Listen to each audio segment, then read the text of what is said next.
ٹھیک ہے مگر رومانس کا باقی مظاہرہ کمرے میں چل کے ہو تو بہتر ہے، یہاں تو کوئی بھی آ سکتا ہے۔ وہ اس کے بال سے ہلاتے ہوئے شوخی سے بولا تو دھیان آنے پر فوراً پیچھے ہٹی، پھر اسے نظریں ملائے بغیر کمرے میں چلی گئی۔ وہ مسکراتا ہوا اس کے پیچھے ہے۔ کیا بات ہے رانی؟ اس کی پریشانی چھپائے نہ چھپ رہی تھی۔ احراز آیا تو شرارت کے موڈ میں تھا مگر اسے بے چین و مضطرب دیکھ کر تشویش سے پوچھنے لگا۔ کچھ نہیں، وہ سنبھلی۔ احراز نے اس کا ہاتھ تھام کر اپنی طرف کھینچا۔ اتنا اچھا لگا تھا تمہارا خود سے یوں قریب آنا، مگر پھر یوں بھاگی جیسے کرنٹ لگ گیا ہو۔ اسے باہوں میں لیتے وہ مخمور لہجے میں بولا تو وہ خود پر قابو کھونے لگی۔ احراز آپ مجھے چھوڑ دیں گے؟ اس کے سینے میں منہ چھپائے وہ سسک اٹھی۔ پگلی، صرف کچھ عرصے کے لیے، پھر تو وہی ہم تم ہوں گے، بادل ہوگا۔ وہ اس کی تصحیح کرتے ہوئے گنگنائے مگر رانیہ پر تو اپنی متوقع بربادی کا سوچ کر ہی دہشت طاری ہو رہی تھی۔ میں بھی وہاں بہت بے چین رہوں گا رانیہ، مگر پتہ نہیں کیسے رہ پاؤں گا تمہارے بغیر۔ اس کے بالوں کو چومتے ہوئے وہ قدرے اداس ہوا تو رانیہ کو رونے کا بہانہ مل گیا۔ احراز بوکھلا کر اسے چپ کرانے لگا، جبکہ واصف کی دھمکی اس کا ذہن موقعیت دے رہی تھی، جانے اگلا وقت کیسا آنے والا تھا۔ عمر نے اس کا ہاتھ تھام کر اندر کھینچا۔ وہ کسی بے جان گڑیا کی طرح کھینچتی چلی گئی۔ یہ خوبصورت سا بیڈ روم تھا۔ عمر نے دروازہ بند کر کے لائٹ آن کر دی۔ ادھر روشین پر اس قدر خوف طاری تھا مانو پاؤں زمین نے جکڑ لیے ہوں۔ وہ سوچ سمجھ نہیں پا رہی تھی کہ عمر اسے یہاں اس بیڈ روم میں کیوں لایا۔ وہ عمر کے گھٹیا پن تک نہیں پہنچ سکتی تھی اور یہی اس کی غلطی تھی۔ وہ مسکراتا ہوا روشین کے سامنے آیا۔ آج میری زندگی کا سب سے خوبصورت دن ہے۔ اس نے بڑی بے تکلفی سے روشین کے شانوں پر ہاتھ رکھ کر جھکتے ہوئے اس کی آنکھوں میں جھانکا۔ اس کے لمس نے جادو اثر کیا۔ روشین کے وجود میں اس لمس سے جیسے لاکھوں وولٹ کا جھٹکا لگا۔ وہ تڑپ کر پیچھے ہٹی۔ اف، تمہاری یہ ادائیں! اس نے ہونٹ سکیڑے پھر مسکرا دیا۔ مگر پھر بھی اچھی لگتی ہو۔ عمر، مجھے گھر جانا ہے۔ اس کا حلق خشک ہو گیا۔ متحوش انداز میں بولی تو وہ مصنوعی ناراضی سے بولا، حد ہو گئی، ابھی تو آئے ہیں، کچھ دیر یہاں کے خوبصورت ماحول میں تو گزار لو، پھر گھر بھی تو جانا ہے۔ ہم کہیں لانگ ڈرائیو پر چلے جاتے ہیں یا کسی پارک میں، مگر یہاں سے چلیں۔ وہ بے حد خوفزدہ تھی مگر اپنا خوف عمر پر ظاہر نہیں کرنا چاہ رہی تھی، اس لیے قطعیت سے بولی، کم آن روشی، یہ وقت بار بار آنے والا نہیں، انجوائے کرو اس وقت کو۔ عمر نے اس کی طرف بڑھتے ہوئے جیسے سے پچکارا اور اس کا ہاتھ تھامنے کی صحیح کی۔ روشین کو لگا اس کے بدن پر کوئی بچھو رینگ رہا، اس نے تیزی سے اس کا ہاتھ جھٹکا۔ مجھے گھر جانا ہے پلیز۔ وہ خوف کے ساتھ ساتھ غم و غصے کا بھی شکار ہو رہی تھی۔ وہ یہ کیا سمجھ کے اسے ہوٹل کے اس کمرے میں لایا تھا؟ کیا تکلیف ہے تمہیں؟ عمر کی ساری خوش مزاجی کو درشتی میں بدلنے وقت نہیں لگا۔ میں یہاں رکنا نہیں چاہتی۔ وہ دوپٹے کو اپنے گرد مضبوطی سے لپیٹتے ہوئے اونچی آواز میں بولی تو اس کی آواز میں کپکپاہٹ مترشح تھی۔ ادھر وہ گھاگ شکاری اس کی کیفیت بھاپ رہا تھا، اس کے خوف کو اچھی طرح محسوس کر رہا تھا، تب بھی اسے پھانسنے کو اپنا لب و لہجہ فوراً ہی تبدیل کر لیا۔ کم آن روشی، کیا ہو گیا تمہیں؟ پتہ ہے نا آج میرا برتھ ڈے اور تم یوں بدمزگی پھیلا رہی ہو۔ کیا اب ہم تھوڑی دیر آرام سے بیٹھ کے باتیں نہیں کر سکتے؟ کچھ اپنے مستقبل کے متعلق باتیں تو نیچے بھی ہو سکتی ہیں، آپ چلیں پلیز۔ وہ انسنی کرتے ہوئے دروازے کی طرف بڑھی۔ روشین! عمر نے اس کا ہاتھ تھام لیا۔ روشین پوری جان سے کانپ گئی۔ میرا ہاتھ چھوڑیں۔ اس کی مضبوط گرفت سے اپنا ہاتھ چھڑانے کی کوشش میں ناکام ہو کر وہ غصے سے بولی، یہ وقت، یہ ماحول، یہ جوانی کبھی بھی لوٹنے والا نہیں ہے روشی۔ اس تعلق کا جو مزہ ابھی ہے کل وہ نہیں ہوگا۔ روٹین لائف سٹارٹ ہونے سے پہلے اس پیریڈ کو یادگار بناتے ہیں سویٹ ہارٹ۔ اس کے بعد اس کے غصے سے قطع نظر وہ اس کی تھوڑی کو انگشت شہادت سے اوپر کرتے ہوئے اس کی طرف جھکا۔ ایک پل کے لیے تو روشین کو اپنی جان نکلتی ہوئی محسوس ہوئی۔ وہ اس قدر رذیل حرکات کر سکتا ہے اس نے کبھی خواب میں بھی نہیں سوچا تھا، مگر وہ بے ہمتی صرف ایک پل ہی کی تھی۔ اگلے ہی سیکنڈ روشین کا ہاتھ اٹھا اور کمرہ زوردار چٹاخ کی آواز سے گونج اٹھا۔ گڈ روشین! یا اللہ، ابھی تو میں پوری طرح خوشی کو محسوس بھی نہ کر پائی تھی کہ احراز سے جدائی کے لمحات آ گئے، اور اب جب کہ زندگی کچھ اچھی لگنے لگی تھی کہ یہ واصف وہ مضطرب و خوفزدہ تھی۔ دھیان باری باری الماری کے اس دراز میں اٹک رہا تھا جہاں احراز نے اپنے ساتھ لے جانے والے 20,000 رکھے ہوئے تھے۔ اسی بے دھیانی میں وہ احراز کو بھول رہی تھی۔ میں کل جا رہا ہوں، تم پتہ نہیں کن کاموں میں مصروف ہو یا خواہ کی مصروفیت ظاہر کر رہی ہو۔ احراز نے اسے پکڑ ہی لیا۔ ایسی تو کوئی بات نہیں۔ وہ یاست زدہ تھی، حد درجہ پسماندگی اس کے چہرے سے جھلک رہی تھی۔ پھر مجھ سے دور کیوں بھاگ رہی ہو؟ وہ جرا کرنے لگا۔ پھر مجھے رونا آ جائے گا اور آپ ناراض ہوں گے۔ وہ پلکیں جھپکاتے ہوئے نمی کو پیچھے دھکیل کر مدھم لہجے میں بولی تو احراز نے اس کی تھوڑی پکڑ کر چہرہ اونچا کیا۔ اور تو کوئی بات نہیں ہے نا؟ رانی کا دل سکڑ سا گیا، بے اختیار اس کی طرف دیکھا۔ نہیں، وہ گڑبڑا کر بولی۔ اس سے پہلے کہ وہ مزید تشویش کا مظاہرہ کرتے مزید تفتیش کرتا، باہر سے اس کے نام کی پکار پڑنا شروع ہو گئی۔ آج نگینا نے آنا تھا، شاید وہ آ پہنچی تھی۔ اعتبار کرتے ہیں جان، چاہنے والوں سے کچھ نہیں چھپاتے ورنہ خرابیاں پیدا ہوتی ہیں۔ وہ مدھم سنجیدہ سی آواز میں کہتا اس کے رخسار کو چھوتا باہر نکل گیا۔ رانی حق تک وہیں کھڑی رہ گئی۔ یہ لو آ گیا، دیکھ لو تم بھی اسے۔ میں بھی اتنے دنوں محض اس کی شکل ہی دیکھ رہی ہوں، بات کرنے کا تو ٹائم ہی نہیں ملتا۔ رشیدہ بیگم اسے دیکھتے ہی نگینا کو مخاطب کیا تو وہ بری طرح خجل ہوا۔ ان کی شکایت مکمل درست نہیں تھی۔ واقعی وہ پہلے کی طرح رات 12 بجے تک ان کے پاس نہیں بیٹھتا تھا، ہاں مگر بیٹھتا ضرور تھا، چاہے تھوڑی دیر کو ہی صحیح۔ وہ خاموشی سے بچوں کو پیار کرنے لگا۔ اس بار رانی کی طبیعت کیسی ہے؟ نگینا نے سلام دعا کے بعد پہلا طنز کا تیر پھینکا تو چہرے پر مانی خیز تاثر تھا۔ اب ٹھیک ہے، وہ مختصراً بولا۔ بھائی، اس بار جاتے ہی میرے پیپرز لازمی جمع کرا دے، میں اب مزید ان سڑکوں پہ نہیں پھر سکتا۔ ابرار کمرے سے باہر نکلا تھا اس کا انداز خفگی بھرا تھا۔ اعراز کو ہنسی آ گئی۔ تو کون کہتا ہے سڑکوں پر پھرنے کو، گھر میں بیٹھو۔ نہ بھائی، یہ سچ کہہ رہا ہے، اس بار تو اس کا کام کر ہی دو، مہربانی ہوگی۔ رشیدہ بیگم کے کھچے کھچے انداز کو محسوس کر کے اعراز پریشان ہوا۔ اس میں مہربانی والی کون سی بات ہے امی؟ جو میرے بس میں ہوگا وہ میں ضرور کروں گا۔ دیکھا تو یہی ہے کہ شادی کے بعد لڑکے فوراً ہی بیوی کو وہاں بلانے کی بات کرتے ہیں، بھائی کسے یاد رہتے ہیں۔ یہ نگینہ تھی۔ اعراز اس کی طبیعت سے اچھی طرح واقف نہ ہوتا تو شاید اس طنز کا برا ہی مان ہی جاتا۔ کیا وہ اسے نہیں جانتی؟ میرا ایسا کوئی ارادہ نہیں بیوی کو بلانے کا، وہ عام سے لب و لہجے میں بولا، پھر ابرار کی طرف متوجہ ہوا۔ اور تم ایک بار پھر سوچ لینا کہ یہاں کاروبار کرنا چاہتے ہو یا کہ باہر کی خاک رولنا چاہتے ہو۔ میں نے اچھی طرح سے سوچ لیا، آپ مجھے بددل کرنے کی کوشش مت کریں۔ ابرار نے بے اتنائی کی حد کر دی۔ رشیدہ بیگم مصلحتاً چپ رہیں، وگرنہ دوسرے حالات میں وہ ابرار کی طبیعت لازمی صاف کر دیتی۔ ابھی تو اعراز کو رانیہ پر وار نثار ہوتے دیکھ کر ہی وہ متنفر ہو رہی تھی۔ اعراز کو ماں کی خاموشی کھلی مگر وہ انہیں جتا نہیں سکا تھا۔ دوستوں سے الوداعی ملاقات کے لیے ایک آدھ گھنٹے کا کہہ کر گھر سے باہر چلا گیا۔ رانی نے آ کر سلام کیا تو نگینہ نے اسے کڑے تیوروں سے دیکھا۔ بیٹا، کمرے سے باہر بھی ایک دنیا ہے، اس کا بھی خیال کر لیا کرتے ہیں کبھی کبھار۔ رشیدہ بیگم نے بھی ناگواری سے کہا تو وہ شرمندہ ہو کر وضاحت کرنے لگی، میں نے سوچا آپ ہی کے لیے چائے کا پانی رکھ دوں، بس اسی لیے تھوڑی دیر ہوگی، میں کچن میں تھی۔ اس نے یہی سوچا تھا کہ چائے کا پانی رکھ کر نگینہ سے سلام دعا کر کے پھر کچن میں آ جائے گی، مگر یہاں تو الٹی آنتیں گلے پڑ رہی تھی۔ اب خالی چائے ہی نہ لے آنا، کباب تل لینا اور کیبنٹ میں بسکٹ رکھے وہ بھی ساتھ لے آنا۔ رشیدہ بیگم کے لب و لہجے میں یہ تحکم پہلے کبھی نہ جھلکا تھا جو ابھی جھلک رہا تھا۔ وہ بوجھل دل لیے واپس کچن میں آ گئی۔ پتہ نہیں کیا ہونے والا ہے، ایک تو واصف کی بلیک میلنگ، اوپر سے گھر والوں کا اچانک بدلنے والا رویہ۔ اس کی طبیعت گھبرانے لگی مگر اب وہ اعراز کی روانگی تک خود کو سنبھالے رکھنا چاہتی تھی۔ وہ جو اس کا سب سے اپنا تھا وہ تھا تو اس کے ہونے سے یہ تمام رشتے تھے، ورنہ اس کے کیا تھے؟ وہ خدا سے ہمت مانگنے لگی۔ منہ پر پھڑنے والا تھپڑ اس قدر زوردار اور غیر متوقع تھا کہ عمر کے 14 طبق تو ضرور روشن ہوئے ہوں گے۔ وہ بے یقینی سے روشین کو دیکھنے لگا۔ چھوڑے، مجھے جانے دیں۔ وہ رو پڑی تھی، تیزی سے دروازے کی طرف بڑھی، اس سے زیادہ تیزی سے عمر لپکا اور دروازے کے آگے کھڑا ہو گیا۔ روشین کی جان نکلنے لگی۔ عمر پلیز، خدا کے لیے جانے دیں مجھے، وہ روتے ہوئے چلا دی تھی۔ نہیں، ایسے نہیں جاؤ گی تم۔ وہ عجیب نظروں سے اسے دیکھ رہا تھا۔ روشین کا دل خوف سے بھرنے لگا۔ اس نے اپنے دوپٹے کو مضبوطی سے مٹھیوں میں جکڑا۔ آج اسے سر سے اتارا تھا اور یہ ہمیشہ کے لیے اتر جانے والا تھا۔ شرم کریں عمر، اپنے اور میرے مابین صرف منگنی کا نہیں باقی رشتوں کا بھی سوچیں۔ آپ کے تایا کی بیٹی ہوں میں، آپ کے گھر کی عزت، پتہ ہے مجھے، جانتا ہوں میں، وہ دفتن بے حد سنجیدگی سے بولا۔ تبھی آپ نے یہ سب؟ روشی نے روتے ہوئے شاکی نظروں سے اسے دیکھا۔ آئی ایم سوری روشی، مگر یہ سب ایک ڈرامہ تھا، صرف ایک ڈرامہ، وہ معذرت خواہانہ انداز میں بولا۔ ڈرامہ؟ وہ دم بخود تھی۔ میں نے امریکہ میں اتنے سال عورت کا ایک ہی روپ دیکھا ہے، عزت سے عاری، نفسانیت سے بے پرواہ۔ میں اپنی ہونے والی بیوی کی حیا چیک کرنا چاہتا تھا، وہ تم ہوتی تو کوئی اور۔ مجھے خوشی ہے کہ تم اس کسوٹی پر پوری اتری ہو، وہ کہہ رہا تھا، جانے جھوٹ سچ یا کیا۔ مگر روشین اس وقت اس شخص کے لیے اپنے دل میں ایک ہی جذبہ امڑتا پا رہی تھی، نفرت، اور شدید نفرت۔ مجھے گھر جانے دے عمر۔ اس کا خوف کہیں دور جا سویا، تلخی سے بولی، پہلے بتاؤ مجھے معاف کر دیا نا؟ وہ دونس پرے لہجے میں پوچھ رہا تھا۔ خدا سے معافی مانگے آپ، مجھ سے نہیں۔ وہ دوپٹے سے چہرہ خشک کرتے ہوئے اسی انداز میں بولتی دروازے کی طرف بڑھی تو عمر نے دروازہ کھول دیا۔ میں خود چلی جاؤں گی۔ نیچے آ کر اس نے عمر سے صاف لفظوں میں کہہ دیا۔ کم آن یار، ابھی بھی ناراض ہو؟ وہ یوں حیران ہو کر بولا جیسے کوئی بات ہی نہ ہوئی۔ روشین کو تعصب ہوا۔ اتنی دقیانوسی مت بنو روشی، دیکھو میں نے ایک آفر کی تھی، تم اس میں انٹرسٹڈ نہیں تھی، بات ختم ہوگی، اب موڈ خراب کرنے کی کیا تک بنتی ہے بھلا؟ وہ کہہ رہا تھا۔ روشین کا جی چاہا ویسے ہی 2-4 تھپڑ اور اس کے منہ پر لگا دے۔ وہ واقعی ایک گرے ہوئے معاشرے کی سوچ رکھتا تھا، حد تو یہ تھی کہ روشین کو بھی انہی لڑکیوں میں شمار کر رہا تھا۔ روشین کو اس کے ساتھ آنے کے اپنے فیصلے پر پشیمانی ہونے لگی۔ گھر آ کے باوضو اس نے فوراً ہی کئی نوافل شکرانے کے پڑھ ڈالے۔ یہ خدا ہی کی قدرت تھی کہ جس نے اسے بچا لیا، اگر وہ زبردستی پر اتر آتا تو وہ بھلا کیا کر لیتی۔ واپسی پر گھر آنے تک وہ وہی بولتا رہا، روشین سنتی رہی۔ میں چاہتا تو زبردستی بھی کر سکتا تھا، مگر میں نے کہا نا کہ میں صرف تمہیں آزما رہا تھا، اور مجھے خوشی ہے کہ تم اپنے حلیے کو کیموفلاج کے طور پر استعمال نہیں کرتی، بلکہ جو ہو وہی نظر آتی ہو۔ مجھے فخر ہے کہ تم میری بیوی بننے جا رہی ہو۔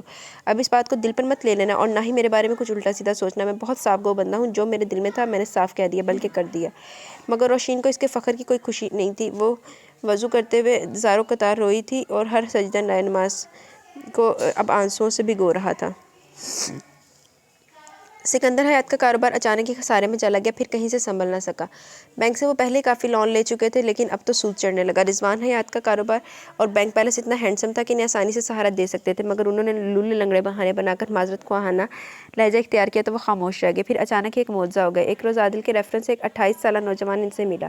وہ ابھی بھی بیرون ملک سے پاکستان آیا تھا، چونکہ کاروبار کا کوئی خاص تجربہ نہیں رکھتا تھا، تو اب وہ سکندر حیات کے ساتھ مل کر کاروبار کرنا چاہتا تھا۔ سکندر حیات کے تو دل کی کلی ہی کھل اٹھی۔ اب یوں ہی اس نوجوان کی شائستگی اور رکھ رکھاؤ انہیں بہت پسند آیا تھا۔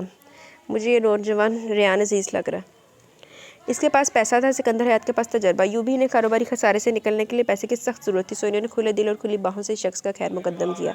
2 ماہ کے اندر اندر وہ نہ صرف اپنے پیروں پر کھڑے ہو گئے بلکہ سپلائی اور پیمنٹ کے قابل بھی ہو گئے، اور یہ سب تمہاری بدولت ہے۔ انہوں نے سامنے کھڑے خوش شکل نوجوان کا ہاتھ اپنے ہاتھوں میں لے کر دباتے ہوئے جوش بھری اپنائیت سے کہا تو مسکرا دیا۔ ہم سب خدا کی بدولت ہے، مجھے بھی اسی نے آپ کو مشکل سے نکالنے کا وسیلہ بنایا تھا۔ تمہاری رہائش کا مسئلہ حل ہو گیا یا نہیں؟ انہوں نے سامنے بیٹھے ہوئے نوجوان سے پوچھا تو وہ احتراماً ان کے لیے چائے مگ میں ڈالنے لگا۔ گھر تو آپ کو پتہ ہے خدا کے فضل سے بہت اچھا ہے میرے پاس، مگر تنہا رہنا مجھے اچھا نہیں لگتا۔ وہ اداس ہونے لگا۔ سکندر حیات نے اس کے ہاتھ سے چائے کا مگ تھامتے ہوئے بے تکلفی سے اس کے موڈ بدلنے کی کوشش کی۔ تو شادی کر لو، وہ تو شاید قسمت میں نہیں، وہ سنجیدہ تھا۔ اوفو بھائی، ہمیں کہو دنوں میں بینڈ بجوا دیں گے، وہ کہہ کر خود ہی محظوظ ہونے والے انداز میں ہنسے۔ اس وقت اگر ان کے گھر والوں میں سے کوئی ان کے چہرے پر چھائی ملائمت اور بے ساختہ ہنسی دیکھ لیتا تو انہیں سکندر حیات ماننے سے انکار کر دیتا، مگر وہ یوں ہی خاموشی سے اپنے چائے کے گھونٹ بھرتا رہا۔ کیا بات ہے جوان، کہیں دل تو نہیں لگا بیٹھے؟ انہوں نے اس کی سنجیدگی سے دفتن خیال آیا۔ ان 2 مہینوں میں ویسے اتنے بے تکلف تو ہو ہی چکے تھے، جیسے وہ بے ساختہ ہر بات ان سے شیئر کرتا تھا ویسے ہی وہ بھی اس سے بے تکلفی برت لیتے تھے۔ وہ ایسا ہی تھا، چپکے چپکے دل میں جگہ بنانے والا، خود کے متعلق اچھا ہی اچھا سوچنے پر مجبور کر دینے والا، کہ سکندر حیات جیسا کرخت مزاج بندہ بھی اپنے سارے خول چٹکھا کر دھیرے دھیرے شاید اپنی اصلیت کو لوٹنے لگا تھا۔ ان کی باتیں سن کر اس کی پرکشش سیاہ آنکھوں میں اضطرابی کیفیت در آئی۔ اس نے اپنے چائے کا مگ ٹیبل پر رکھ دیا۔ بتاؤ تو، اگر بتانا چاہو تو۔ وہ اشارات بھی کر رہے تھے اور اس کی مرضی پر بھی چھوڑ رہے تھے۔ کچھ ایسا ہی ہے سر، وہ یاسیت سے مسکرائے۔ کیسا؟ انہیں اشتیاق ہوا۔ اچھی خاصی ڈیشنگ پرسنالٹی، تعلیم، پیسہ، اتنی اچھی اسامی کو کس نے چھوڑ دیا ہوگا بھلا؟ بس ذرا سا دل ٹوٹا ہے، اور تو کوئی بات نہیں۔ وہ اسی انداز میں بولا تو انہیں تعصب ہوا۔ ڈزنٹ میٹر ینگ مین، تو نہیں تو اور صحیح، اور نہیں تو اور صحیح، وہ اسے تسلی دیتے ہوئے بے پرواہی سے بولے تو اس نے فوراً انہیں ٹوک دیا۔ نو سر، یہ دل کا معاملہ، بزنس پارٹی نہیں کہ ایک سے لنک نہیں ہوئی تو کسی اور سے صحیح، اور وہ کیا ہے کہ شاید مجھے وفاداری نبھانے کی عادت بد ہے، اور شاید میں محبت میں توحید کا بھی قائل ہوں۔ اب اگر محبت نہ ملے تو بندہ مجنوں بن کے گریبان چاک کے لیے صحراؤں میں تو نہیں نکل جائے گا، کچھ فطری تقاضے ہیں۔ زندگی کے کینوس پر ایک تصویر مکمل کرنا ہوتی ہے آپ اور آپ کی فیملی کی۔ وہ بحث کرنے والے انداز میں بولے تو وہ کھل کے مسکرا دیا۔ فطری تقاضے اپنی جگہ، مگر محبت کے بھی کچھ تقاضے اور ادب و آداب ہوتے ہیں۔ سر، آپ نے شاید کبھی محبت نہیں کی، غلط سمجھے تم برخوردار۔ وہ عجیب سے انداز میں مسکرا کر گویا ہوئے، پھر کئی لمحوں کے لیے وہ خاموش ہو گئے، پھر مدھم سے انداز میں بولے، اس موضوع پر ہم پھر کبھی بات کریں گے تفصیل کے ساتھ، کیونکہ میں چاہتا ہوں کہ تم گزری محبت کو دل کا روگ بنا کے مت بیٹھ جاؤ، میری طرح ایک مکمل لائف جیو۔ اوکے سر، مگر میری یہ تفصیل آپ کے پاس امانت ہے، یہ میں کبھی نہ کبھی سنوں گا ضرور۔ وہ خوش دلی سے مسکراتے ہوئے وعدہ لینے والے انداز میں بولا تو وہ بھی اس بات میں سر ہلاتے ہوئے مسکرا دیے۔ روشین کے دل و دماغ پر خوف کا اس قدر غلبہ تھا کہ وہ 3 دن سے ٹھیک سے سو ہی نہیں پا رہی تھی، اور اگر کچھ ہو جاتا تو اسے کوئی بھی سوچ چین نہیں لینے دے رہی تھی۔ مگر وہ تو کہہ رہا تھا کہ وہ مجھے آزمانے کے لیے، لیکن مجھے اس کے ذہن و دل کی کیا خبر؟ پتہ نہیں کس نیت سے وہ مجھے ہوٹل کے اس کمرے تک لے کر گیا تھا۔ وہ لرز کر رہ جاتی۔ عمر کی طرف سے بھی مکمل خاموشی تھی، مگر ابھی جب وہ حمزہ کو گود میں لیے تمکین سے باتیں کر رہی تھی تو اس کا موبائل بجنے لگا۔ ٹی وی ٹرالی پر رکھا موبائل فرحین نے اٹھا کر اس کی طرف بڑھایا۔ کس کا ہے؟ اس نے پوچھا تو اسے موبائل تھماتے ہوئے طنز سے بولی، آج کل تو تمہیں موبائل رنگ بجتے ہی سمجھ لینا چاہیے کہ کس کا فون ہو سکتا ہے۔ عمر کالنگ۔ موبائل اسکرین پر چمکتا نام دیکھ کر اس کا دل سکڑ سا گیا۔ اس نے اینڈ کا بٹن دبا کر کال ڈراپ کر دی اور اٹھ کر گود میں سوئے حمزہ کو عادل کے کمرے کی طرف لے آئی۔ اس کے پاس آنے تک وہ دوبارہ مزید کال کر چکا تھا 2 بار۔ وہ ان دونوں سے نظریں چراتی موبائل ہاتھ میں دبائے کمرے میں آ گئی۔ اس کا در حقیقت امت سے بات کرنے کا قطعی دل نہیں چاہ رہا تھا، مگر حالات ایسے تھے کہ آگے کنواں پیچھے کھائی جیسی صورتحال تھی۔ اس کی چوتھی کال روشین نے ریسیو کر ہی لی۔ دل بے ترتیبی سے دھڑک رہا تھا کہ آگے سے جانے کیا کچھ سننے کو ملے، مگر وہ بالکل نارمل موڈ میں تھا۔ کہاں تھی یار، کب سے ٹرائی کر رہا ہوں، کم از کم موبائل تو پاس رکھا کرو، ایدا دے بندے نے تو بلاک لسٹ رکھنا چاہیے تھا، موبائل کول رکھن دی گل کر رہے ہیں۔ یہی تھی، وہ مختصراً بولی تو چند لمحوں کے لیے توقف کے بعد وہ اسی حشاش بشاش لہجے میں بولا، کم آن، کیا بچوں کی طرح ناراضگی اوڑھ کے بیٹھ گئے ہو؟ Take it as a joke. مذاق؟ روشین کو دھچکا لگا۔ یہ مذاق ہے آپ کا؟ آپ نے میری پوری ہستی کو ہلا کے رکھ دیا۔ نہ چاہتے ہوئے بھی اس کی آواز بھر آ گئی۔ اوفو روشی پلیز یار، زمانہ کہاں سے کہاں نکل گیا اور تم ابھی تک انہی فرسودہ اصولوں سے چمٹی ہوئی بڈھی روح۔ وہ اس کا مذاق اڑانے لگا۔ میں ایسی عمر پلیز، اور مجھے ایسے ہی قبول کر لیں۔ میری زندگی کو ایزل پر لگا پیپر مت بنائیں کہ جس پر آپ اپنی مرضی کے اسٹروکس لگانا چاہتے ہیں۔ وہ اس سے کہنا چاہتی تھی، مگر وہی کم ہمتی، دور فٹے منہ، کم ہمتی تھی تیری۔ جو عمر کا اس روز کا غیر متوقع ان سوچا مل کے تصور سے بالا تر روپ دیکھ کر پھر سے اس کی روح پر پنجے گاڑ کے بیٹھ گئی تھی۔ میں ایسی ہوں، وہ اتنا ہی کہہ سکی۔ خود کو بدلو یار میرے لیے، وہ اسے اکسا رہا تھا۔ روشین کو کراہیت کا احساس ہوا۔ آزادی ہے جو اپنے منگیتروں کی ہر ضد مانتی ہوں گی، وہ بھلا کس حد تک چلی جاتی ہوں گی؟ یا خدا رحم کرنا، مجھے معاف کرنا۔ اور وہ اس کی زندگی کا ہمسفر ایسی آزادی کا دل دادا تھا، مادر پدر آزاد۔ میں جیسی ہوں ویسے ہی بہت مطمئن ہوں۔ وہ سادہ سے انداز میں بولی تو لہجہ بھر کی خاموشی کے بعد وہ گویا ہوا، سچ میں اس روز کی بات پہ سوری فیل کر رہا ہوں روشی، اب پلیز تم بھی اس سے بھول جاؤ، کسی سے کچھ کہا تو نہیں تم نے؟ وہ پوچھنے لگا۔ اس نے سینے میں دبی سانس خارج کرتے ہوئے تھکے انداز میں کہا، نہیں۔ جی تو چاہا وہ کہہ دے کہ کسی کو بتانے لائق رہی ہی کہا تھی، یہ فیصلہ تو اس نے خود ہی اپنے توق بنا کر گلے میں پہن لیا تھا، اب کسی کو کیا منصف کرتی؟ گھر میں سنائے سب کیسے ہیں؟ وہ دل میں اٹھتے شور سے گھبرا کے بات بدل گئی۔ سب ٹھیک ہے، بلکہ امی تو تمہیں بہت یاد کرتی ہے، کبھی چکر لگاؤ نا، بلکہ کچھ دنوں کے بعد میرے دوست کی شادی کا فنکشن ہے، میں چاہتا ہوں تم میرے ساتھ اس میں شریک ہو۔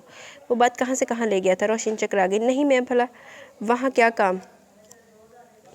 میرا تو ہے نا، اور کل کو بھی تم نے میرے ساتھ ہی جانا ہے، پھر کیا فرق پڑتا ہے؟ وہ بے پرواہی سے بولا تو وہ کڑی، جب کوئی بتانے لائق رشتہ ہو جائے گا سب کو، تب میں ضرور جاؤں گی آپ کے ساتھ۔ اس نے بات پلٹی، ادھر وہ بھی شاید شرافت کے موڈ میں تھا۔ اوکے، وقت آنے پر دیکھی جائے گی۔ تم کیسی ہو؟ جی ٹھیک ہوں، وہ مجبوراً بولی۔ مگر میں ٹھیک نہیں ہوں، 3 دن ہو گئے تمہیں دیکھے ہوئے۔ وہ آہ بھر کے بولا تو وہ دانتوں پہ دانت جما کے رہ گئی۔ مجھے سمجھ نہیں آتی کہ آپ نے منگنی کی بجائے ڈائریکٹ شادی کی بات کیوں نہیں کی؟ وہ بمشکل اپنے لہجے کی تلخی کو چھپا سکی تھی۔ دوسری طرف عمر نے کہکا لگایا، پھر معنی خیز انداز میں بولا، تم بھی میری طرح بہت بے قرار ہو، لا حول ولا قوت۔ تو رشین کا چہرہ تپ اٹھا۔ اچھا امی بلا رہی ہیں مجھے، اس نے فون بند کرنے کا بہانہ تلاشا۔ انہیں نہیں پتہ میرا فون سن رہی ہو تم؟ وہ ناگواری سے بولا جیسے کہیں کا صدر ہو جسے ہر کوئی جانتا ہو۔ کوئی کام ہوگا تبھی بلا رہی ہے۔ وہ اپنے جھوٹ پر جمی رہی۔ امی ہے کوئی بچی نہیں ہے، میرے فون سے زیادہ ضروری کیا کام ہو سکتا ہے؟ پھر وہی دھونس، وہی بدتمیزانہ انداز۔ روشین سلگ اٹھی۔ مائنڈ یو عمر، دنیا کا ہر کام چھوڑ کر ماں کی بات سننے کا حکم ہے۔ اچھا ملانی، وہ بیزار کن انداز میں بولا، کل آؤں گا میں شام کو، اکٹھے چائے پئیں گے۔ پھر اس نے کہا تو روشین نے شکر ادا کیا کہ اب کی بار اس نے کہیں باہر جانے کا پروگرام نہیں بنایا تھا، گھر والوں کی موجودگی میں تو ویسا کچھ نہیں کر سکتا تھا۔ رانیہ کا ایک دل کہتا کہ احراز کو ساری کتھا سنا دے، واصف کی بلیک میلنگ، اس کی دھمکی کے متعلق سب بتا دے، مگر پھر خیال آتا کہ اگر اس نے رانیہ کو ہی بے اعتبار ٹھہرایا تو وہ تو پیچھے جانے کے قابل بھی نہیں تھی کہ میں کا رہا ہی کہاں تھا۔ چچی کو سب بتانا قیامت لانے کے مترادف تھا۔ فوزی صوبے کے تعلقات ویسے ہی سے ٹھیک نہیں تھے۔ چچا رانیہ کی تحریک پڑھتے ذہن میں روشنی کا جھماکا ہوا۔ ہاں چچا، اس کے دل میں امید کی شمع روشن ہونے لگی۔ پہلے بھی چچا نے میری خاطر بیٹے کو گھر سے نکال دیا تھا، اب بھی وہ ضرور میرا یقین کریں گے اور واصف بھائی کو سمجھائیں گے کہ میرا گھر آباد ہی رہنے دے، برباد نہ کرے۔ وہ جیسے پھر سے جی اٹھی۔ آج واصف کے دیے ہوئے ٹائم کا آخری دن تھا اور کل احراز کا پاکستان میں۔ رشیدہ بیگم سر درد کی دوائی کھا کے سر منہ لپیٹ کے لیٹی تو نگینہ اور شبینہ بازار کے لیے نکل گئی۔ احراز کو سوتا چھوڑ کر وہ لاؤنج میں چلی گئی۔ اس وقت پتہ نہیں چاچا گھر ملے یا نہ۔ اس نے وال کلاک کی سوئیوں کو دوپہر کے 3:45 بجاتے دیکھ کر مایوسی سے سوچا، پھر اللہ کا نام لے کر نمبر ڈائل کرنا شروع کر دیا۔ اور شاید خدا کی مرضی شامل حال تھی کہ فون چچا نے ریسیو کیا اور اس کا دل اس قدر بھرا ہوا تھا سلام دعا کے بعد اس نے باقاعدہ رونا شروع کر دیا۔ چچا گھبرا گئے۔ ان کے استفسار پر رانیہ نے واصف کی کرنی کہہ سنائی تو وہ بھی سناٹے میں رہ گئے۔ اب آپ ہی بتائیں چچا جان، میں کیا کروں؟ اگر واصف بھائی کی بات مانوں تو میری زندگی برباد، اور اگر نہ مانوں تو پتہ نہیں احراز سے کیا فضول اور چھوٹی باتیں کہہ کر مجھے طلاق دلوا دیں گے۔ وہ پھر سے رونے لگی تو چچا نے اسے تسلیاں دیتے ہوئے واصف سے سختی سے پوچھ گچھ کرنے کا وعدہ کرنے لگے، مگر انہوں نے آج تک کا دن دیا تھا پیسے پہنچانے کا۔ وہ بے حد خوفزدہ تھی۔ میں یہاں اپنے گھر میں گھر والوں کے ساتھ احراز کے ساتھ بہت خوش ہوں چچا جان، یہ بالکل ویسی ہی زندگی ہے جیسی زندگی میں نے خواب دیکھا کرتی تھی، مگر واصف بھائی انہوں نے جیسے اپنے گھر میں میرا جینا مشکل کر دیا تھا ویسے ہی شاید یہاں بھی۔ اسے تسلی نہیں ہو رہی تھی۔ چچا جان بھی ابھی کے ابھی واصف کو ڈھونڈنے کا کہہ کر فون بند کر گئے تو وہ سن کھڑی رہ گئی۔ یعنی اگر ان کا واصف سے رابطہ نہ ہوا تو وہ انہیں نہ ملا تو؟ وہ تھکے تھکے انداز میں ریسیور رکھ کے وہاں سے پلٹی تو پلٹتے ہوئے پیچھے کھڑے احراز سے ٹکراتے ٹکراتے بچی۔ رانیہ کی جیسے کوئی جان نکال کر لے گیا ہو۔ کشمی کی نگاہوں سے اسے دیکھتا وہ جانے کب سے اس کی باتیں سن رہا تھا۔ میرے ذہن میں ایک پلان بہت دنوں سے ہلچل مچا رہا ہے۔ سکندر حیات نے ہاتھ میں تھامی فائل ٹیبل پر رکھتے ہوئے بند کر دی اور مسکرا کے بولے۔ جواباً وہ بھی مسکرا دیا، پھر کہنے لگا، شاید آپ راشد انڈسٹریز والوں سے ڈیل میں انٹرسٹڈ ہیں۔ انہوں نے فوراً نفی میں ساری لائے۔ تمہارے متعلق بات کر رہا ہوں۔ کیا؟ وہ بے اختیار پوچھنے لگا۔ تم رنہا رہنے سے الرجک اور میرے گھر کے اوپری پورشن میں 2 کمرے خالی پڑے، کیوں نہیں فائدہ اٹھاتے یار؟ وہ بے تکلفی سے بولے۔ ارے نہیں، وہ جھینپا، میں کہیں پین گیسٹ رہنا چاہتا ہوں۔ چلو وہیں صحیح، جتنا جی چاہے کرایہ دے دینا، وہاں تمہیں گھر کے ساتھ ساتھ گھر والے بھی ملیں گے، وہ بشاشت بھرے انداز میں بولے۔ ذہن میں اس پل خیال سا لہرایا کہ فرین کا جوڑا اس کے ساتھ بے حد مناسب رہے گا، یقیناً وہ مان بھی جاتا ہے۔ ہو سکتا ہے کہ آپ کے گھر والے اسے مناسب خیال نہ کرے، وہ محتاطاً لفظوں میں بولا تو انہوں نے ہاتھ ہلا کر گویا مکھی اڑائی۔ اس گھر کا گھر والا میں ہی ہوں اور مجھے کوئی اعتراض نہیں، وہ پورا گھر تمہارا ہے۔ مگر ہو سکتا ہے کہ کل کو آپ کو ہی پچھتاوا ہو، آپ مجھے جانتے کتنا ہے، وہ سنجیدگی سے بولا۔ شاید خود سے زیادہ جانے لگا ہوں تمہیں، پتہ نہیں کیا کشش کھینچتی ہے مجھے تمہاری طرف، ورنہ میں اس قدر نرم مزاج نہیں ہوں۔ انہوں نے بھی اسی کسی انداز میں کہا تو وہ متاثر کن نظروں سے انہیں دیکھتے ہوئے ایک بار پھر بولا، مگر آپ عادل بھائی سے ایک بار میرا مکمل تعارف ضرور لے لیں، پھر شاید آپ کے خیالات بدل جائیں۔ میں تمہیں عادل کے نہیں اپنے ناطے سے جانتا ہوں، ہم بزنس پارٹنر ہیں اور اچھے دوست بھی، انہوں نے باور کرایا۔ لیکن یوں اچھا نہیں لگتا، وہ ہچکچایا۔